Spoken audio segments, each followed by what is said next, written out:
All right, class, this is our next lesson. This is our types of government. These are just vocab terms to talk about the different types of governments we are going to cover in our class.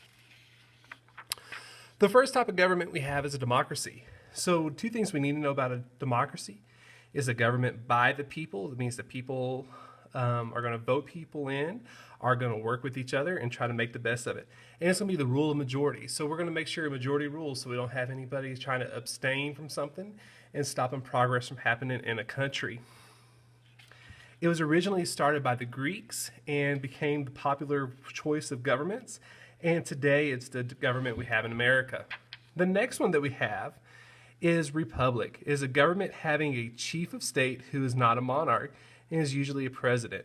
Okay, so what this is, it was started by the Romans. In this government, you vote for representatives, and they go to the capital of a country, and they represent you as well. And then the chief representative is the chief person for our country.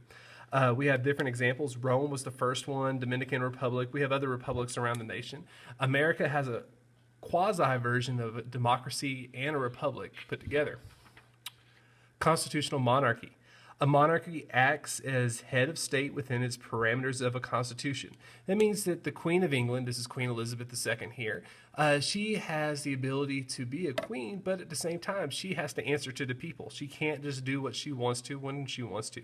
She has to listen to what other people want and make sure they follow the rules.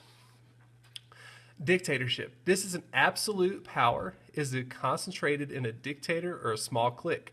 So like Hitler, Fidel Castro in Cuba for many years. Other versions are Hugo Chavez in Venezuela when he was still alive. Kim Jong-un, who is in charge of North Korea currently, and his ancestors as well. These dictatorships stay around forever until they're basically overthrown. So we'll see what happens in parts of the world. And this is going to be an unlimited government. A monarchy. This is undivided rule or absolute sovereignty by a single person.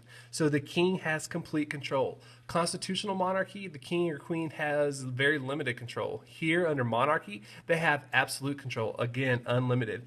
They have a king in Bahrain, Saudi Arabia. A lot of the Middle East still has kings. Thailand still today has a monarchy, and they're also controlled by a junta, which we'll talk about later. A theocracy. This is a government of a state by immediate divine guidance or by officials who are regarded as divinely guided.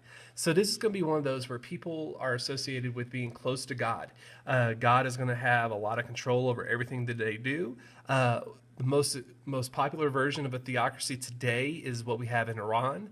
They have these guys, the Ayatollahs, who have total control, and they're going to be able to go through and make their own rules and their own ways of doing stuff. And they're going to say they were told by God to do so. The next one that we have, which is our last one, is a junta.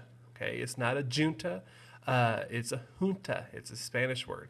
It's a group of persons controlling a government, especially after a revolutionary seizure of power. So in Guinea, in Africa, there's an example in